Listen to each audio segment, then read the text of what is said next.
Hi friends, good morning. ఈరోజు మా మనమడు వాళ్ళు ఈ రూమ్ తీసుకురు కొత్తగా గృహప్రవేశం అనుకోవాలి, మనం చిన్నపాటి గృహప్రవేశం అనుకోవాలి.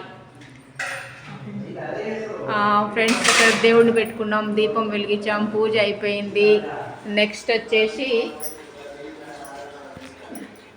పాలు పొంగిచ్చినాం, కొత్త స్టవ్, పాలు పొంగిచ్చినాం, అమ్మవారికి నైవేద్యం పెట్టి. ఏం చేస్తున్నావు ఇవాళ? ఏం నైవేద్యం చేస్తావు? నీదే కదా రూము. పాలు పొంగిచ్చినాం, పాలతో పాటు చాయ్ కూడా పొంగిచ్చినాం. చాయ్ కూడా పొంగిచ్చినావా? ఓకే, అట్లా అయింది. ఇంకా పూజ ఎట్లా చేసినావు? పూజ అంతా మంచిగా జరిగింది.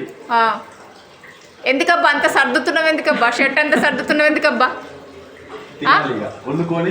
వండుకొని తినాలా? ఆర్డర్ పెట్టుకోపోయినావా? Okay friends, bye. ఈరోజు కూడా ఆర్డర్ పెట్టుకుంటావా? వంట చేయి స్పెషల్గా. Okay okay okay friends, bye. మా మనమన్ని అందరు ఆశీర్వదించండి. కొత్తగా రూమ్ తీసుకొని పాలు పొంగించుకొని పూజ చేసుకొని ఇక్కడ ఉన్నాడు. Okay friends, bye. Please subscribe my channel Indira Reddy Gummadi.